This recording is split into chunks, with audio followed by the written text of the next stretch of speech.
एक समय की बात है, महाराज कृष्णचंद्र के दरबार में गोपाल भांड नाम का एक दरबारी था। गोपाल बहुत ही चतुर और बुद्धिमान था। वह अक्सर ही अपने मजाकिया अंदाज से महाराज को हंसाया करता, जिसके बदले में महाराज उसे कुछ इनाम भी दिया करते थे। एक दिन महाराज ने गोपाल से कहा, गोपाल, एक मैं ही हूँ जिसे तुम हंसी मजाक करके बड़ी ही आसानी से आए दिन रुपए लेकर चले जाते हो। यदि मेरी बुआ से तुम्हारा पाला पड़ता तब तुम्हें पता चलता कि तुम कितने पानी में हो।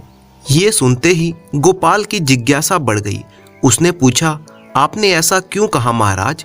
आपकी बुआ तो बड़ी ही दयालु महिला हैं। वो जब भी मुझसे मिलती हैं बड़े ही प्रेम से मेरा हालचाल पूछती हैं। महाराज ने गोपाल के भ्रम को तोड़ना चाहा और कहा, यह सब तो ऊपरी दिखावा मात्र है। यदि तुम उनसे कुछ रुपए निकाल कर ला सको तब हम समझेंगे कि वे कितनी दयालु महिला हैं। महाराज के इस कथन से गोपाल की जिज्ञासा अब और भी बढ़ गई। उसने कहा, आप ऐसा क्यों कहते हैं महाराज? मेरी समझ में तो कुछ भी नहीं आ रहा। समझोगे, जरूर समझोगे। तो जाओ, चमड़ी जाए पर दमड़ी ना जाए वाली कहावत पर खरी उतरने वाली उस बुढ़िया की गांठ से कुछ रुपए निकाल कर ले आओ, तब हम तुम्हें मान लेंगे। महाराज की बात सुनकर गोपाल गंभीर हो गया और कहा, क्या आप मेरी परीक्षा लेना चाहते हैं? इस पर महाराज ने भी गंभीर मुद्रा में गोपाल को चुनौती दी। मैं अटल हूं कि तुम उस कंजूस बुढ़िया से एक पैसा भी नहीं ला सकते, और यदि मैंने उनसे रुपए लाकर दे दिए तो तब आप क्या करेंगे? गोपाल ने महाराज की चुनौती को स्वीकार कर लिया और महाराज को उकसाया और महाराज की ओर देखने लगा। महाराज ने भी तैश में आकर गोपाल से कह दिया, तब तुम जितना धन लाओगे उससे 2 गुना धन मैं तुम्हें दूंगा। तब तो यह बात तय रही महाराज। यह कहकर गोपाल ने महाराज को प्रणाम किया और खुश मन से अपने घर की ओर लौट आया। गोपाल महाराज की विधवा बुआ को अच्छी तरह से पहचानता था। यद्यपि बुआ कंजूस थी, पर उनके जैसी आचार विचार वाली, नियम आदि को मानने वाली भद्र महिला का मिलना बड़ा ही मुश्किल था। विशेष पर्व के दिन व्रत उपवास तो चलता ही रहता था। उनसे एकादशी, पूर्णिमा, अमावस्या आदि भी नहीं छूटता था। इस दिन भी वे नियमित उपवास कर रही थीं। अतः इस प्रकार की भद्र महिला को किस प्रकार से काबू में किया जाता है, गोपाल भांड अच्छी तरह से जानता था। उसने अपनी योजना बनाई और अपनी योजना के अनुसार वह पहले बाजार में पहुंचा। वहां के मछली बाजार से उसने एक छोटी सी मछली खरीदी। घर पहुंचकर उसने मछली को अच्छी तरह से तला, फिर एक कागज में लपेटकर चल दिया महाराज की बुआ से मिलने के लिए। गोपाल को देखते ही बुआ ने बड़े ही अपनेपन से उसका स्वागत किया। आओ आओ गोपाल, आओ। परंतु गोपाल ने जैसे ही बुआ को प्रणाम करके उनकी चरण धूलि लेना चाहिए, ना जाने क्यों बुआ बिदक कर 2 कदम पीछे हट गई और कहने लगी, रहने दो, अभी मुझे मत छूना, नहीं तो मुझे फिर से स्नान करना पड़ेगा। पता नहीं बाहर की कितनी गंदगी तुमने अपने शरीर में लगा रखी है। गोपाल को अंततः बुआ को दूर से ही प्रणाम करके संतोष करना पड़ा। गोपाल ने कहा, बहुत दिनों से बुआ तुम्हारे हाथों का भोजन करने का अवसर नहीं मिला। आज तो मैं आपके हाथों का भोजन ग्रहण करके ही जाऊंगा, यही तय करके आया हूं। ये बात सुनते ही बुआ थोड़ी चौंक गई और कहने लगी, ऐसा था तो पहले ही बता देना चाहिए था, ताकि मैं तुम्हारे लिए अच्छी प्रकार का भोजन बना कर रखती। आज तो बस थोड़ी सी दाल, लौकी की सब्जी और पोस्ते की चटनी भर है, यह सब तुम्हें क्या भाएगी? गोपाल ने मुस्कुराते हुए कहा, आपने ये क्या कह दिया बुआ जी? लौकी की सब्जी, ऊपर से पोस्ते की चटनी, अब इसके साथ और क्या चाहिए? आपने तो भोजन कर ही लिया होगा। उसी थाली में थोड़ा भात और जो कुछ सब्जी है मुझे दे दीजिए, उसी से मेरा भोजन हो जाएगा। बुआ जानती थी कि गोपाल एक बार जो ठान लेता है उसे पूरा करके ही छोड़ता है। अतः हार कर वे गोपाल के लिए भोजन लेने चल पड़ी। अपनी ही जूठी थाली में भोजन परोसकर गोपाल के सामने रख दिया और चली गई। बुआ जी की अनुपस्थिति में गोपाल जो तली हुई मछली लेकर आया था उसे सब्जी में मिला देता है और ऊंचे स्वर में बुआ को आवाज लगाने लगता है, बुआ, आपने तो लौकी में छोटी सी मछली डालकर कमाल ही कर दिया। बड़ी ही स्वादिष्ट सब्जी बनी है ये, इसका तो जवाब ही नहीं, थोड़ा और दे दीजिए ना। लौकी की सब्जी में मछली? ये सुनते ही बुआ के तो कान खड़े हो गए। वो दौड़कर आई, आंखें बड़ी बड़ी करके गोपाल से कहा, पागल की तरह क्या बक रहे हो? हाँ बुआ, देखो तो, यह देखो। और गोपाल ने थाली से मछली उठाकर बुआ को दिखा दी और फिर बोलने लगा, खूब बढ़िया सब्जी बनी है बुआ, थोड़ी और तो दो। बुआ ने जैसे ही मछली को साक्षात अपनी आंखों से देखा, वे तो मूर्छित होने को आ गई। उन्हें लगा उम्र की इस दहलीज पर कहीं उनकी आंखों को भ्रम तो नहीं हो रहा, लौकी की सब्जी में मछली कहां से आ गई। बुआ को गोपाल के छूने मात्र से ही स्नान करना पड़ रहा था। वे ही बुआ अब आगे बढ़ आई। अनुनय विनय के साथ बुआ ने गोपाल से कहा, बेटा गोपाल, लौकी की सब्जी में इस मछली की बात को गुप्त ही रखना, किसी से कहना मत, नहीं तो लज्जा से मैं किसी को मुंह दिखा नहीं सकूंगी।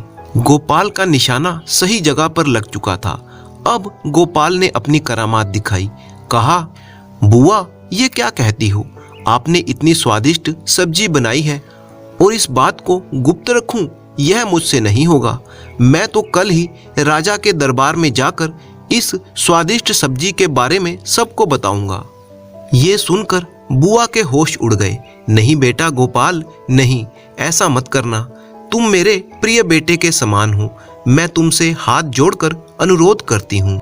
गोपाल और कठोर हो गया, मुख चढ़ाकर बोला, मुझे क्षमा करना बुआ, ऐसा अनुरोध मुझसे मत कीजिए। मैं महाराज से कभी झूठ नहीं बोल सकता। तुम कर सकोगे बेटा, कर सकोगे। बुआ ने गोपाल को मनाने की कोशिश नहीं छोड़ी। मैं तुम्हारे लड़कों को मिठाई खाने के लिए 10 रुपए देती हूँ। पर गोपाल सहज ही मानने वाला व्यक्ति नहीं था, अतः बुआ जी के हर अनुरोध पर वह अपना सिर ना में हिलाता रहा। ये बात पूरे गांव में ना फैले, इस डर से बुआ गोपाल के सामने अपनी गांठ ढीली करती चली गई। इस प्रकार जब धनराशि 55 रुपए तक पहुंच गई, तब जाकर गोपाल ने अपना मुंह बंद रखने की सहमति जता दी। गोपाल ने बुआ जी से रुपए लिए, उन्हें दंडवत प्रणाम किया और खुशी खुशी अपने घर के लिए लौट आया। अगले दिन वह महाराज के पास पहुंचा। राजा से एकांत में मिलकर उसने बुआ से पैसे निकलवाने की पूरी कथा विस्तार से सुनाई और महाराज से 110 रुपए ले लिए। फिर वह बाजार पहुंचा। वहां से उसने एक लौकी और एक छोटी झींगा मछली पोस्ता खरीदा।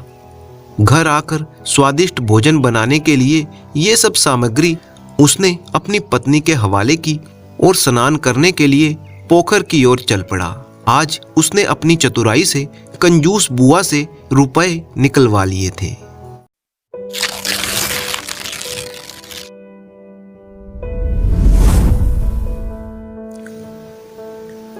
उल्हासनगर के रहने वाले श्रीमान अनंत शास्त्री अपनी पत्नी अरुंधति के साथ रहते थे।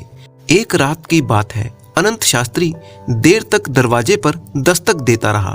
तब उसकी पत्नी अरुंधति ने दरवाजा खोला और कहा, आप इतनी रात बीते क्यों आए हैं? बात यह थी कि उस दिन सवेरे घर से निकलते वक्त अनंत शास्त्री अपनी पत्नी से कहकर गया था कि वह दूसरे दिन ही लौटेगा। अनंत शास्त्री ने कहा, मेरा काम जल्दी पूरा हो गया, इसीलिए मैं किराए की गाड़ी लेकर चल पड़ा। आधे रास्ते में ही गाड़ी कीचड़ में धंस गई। वहां से पैदल चलकर आया हूँ, इसीलिए इतनी देर हो गई। ये कहते हुए वह घर के अंदर आ गया। अनंत शास्त्री हाथ मुंह धो रहा था। तब अरुंधति वहां पर पहुंची और बोली, आज शाम को जानकी राम की पत्नी झगड़ा करके चली गई। कह रही थी कि हमारी बिल्ली ने उनके घर का दूध पी लिया है, इसीलिए आपके लौटने के बाद अपने पति से कहकर वह आपका सर फुड़वा देगी। अनंत शास्त्री के घर के पीछे की तरफ जानकी राम का परिवार रहता था। इन दोनों परिवारों के बीच कई दिनों से दुश्मनी चली आ रही थी। अनंत शास्त्री ने समझाते हुए कहा, अरे जानकी राम की डींगों की तुम परवाह क्यों करती हो, पहले तुम मुझे खाना परोस दो। ये बात सुनकर उनकी पत्नी अरुंधति चौंक पड़ी, क्योंकि रसोई में जो खाना बनाया था वह सब सफाचट कर चुकी थी। घर में तरकारियां भी नहीं बची थी। ये बात सुनकर वह बोली, मैंने नहीं सोचा था कि आप रात को घर लौट आएंगे, पर अब आप बताइए कि मैं क्या करूं। ये बात सुनकर अनंत शास्त्री झल्ला उठा। वह बड़ी दूर से पैदल चलकर आया था, इसी वजह से उसे जोर से भूख लग रही थी। वह खींच कर बोला, अरे पाव भर चावल जल्दी बना दो, अचार के साथ ही खा लूंगा। पत्नी संकोच करते हुए बोली, अचार की बरनी तो टूट गई थी, इसीलिए घर में अचार खत्म हो चुका है। आप ऐसा कीजिए, घर के पीछे जो क्यारियां हैं उनमें से तरकारी तोड़कर ले आइए, इसी बीच मैं चावल बना दूंगी। लाचार होकर अनंत शास्त्री घर के पीछे गया। वहां पर अंधेरा छाया हुआ था। वह आदत के मुताबिक तरकारी की क्यारियों में गया। उसके पैर के नीचे कोई मुलायम चीज लगी। शास्त्री ने चौंक कर ध्यान से देखा, वह एक बिल्ली की बच्ची थी। इधर 4 दिन पहले अनंत शास्त्री की बिल्ली ने 4 बच्चे दिए थे। उनमें से एक बच्चा उसके पैरों के नीचे दबकर मर गया। तब उसका कलेजा कांप उठा। वह सोचने लगा कि बिल्ली के मरने का पाप लगेगा और पाप का प्रायश्चित करने के पीछे उसका दिवाला पिट जाएगा, क्योंकि ऐसी बातों में उसकी पत्नी बड़ी ही सख्त रहती है। इसीलिए उसने सोचा कि चुपचाप बिल्ली को गाड़ दिया जाए तो कुछ हद तक तो प्रायश्चित हो ही जाएगा। पत्नी अरुंधति उस वक्त रसोई घर में थी, इसीलिए शास्त्री जी ने बिना कोई आहट किए फावड़े से एक गड्ढा खोद दिया, बिल्ली की बच्ची को उसमें दफना दिया और तरकारी तोड़कर अनंत शास्त्री चुपचाप घर के भीतर चला गया। पत्नी ने कहा, तरकारी तोड़ने में आपको इतनी देर क्यों लग गई? मुझसे तो कह रहे थे कि मिनटों में रसोई बना दो। ये ताना देते हुए अरुंधति ने सब्जी बना दी। पर असल में हुआ क्या था कि जब शास्त्री जी घर के पीछे सब्जियां तोड़ने के लिए गए थे और जब वह बिल्ली को दफनाने के लिए खड्डा खोद रहे थे, तब उनके घर के पीछे रहने वाले जानकी राम की पत्नी की नींद खुल चुकी थी। उसने शास्त्री जी को खड्डा खोदते हुए और कुछ दबाते हुए देख लिया था। ये देखकर वह बहुत ही हैरान हो चुकी थी। शास्त्री जी जब अपने घर के अंदर चले गए, तब जानकी राम की पत्नी अपने कमरे में पहुंची और अपने पति को जगाने लगी।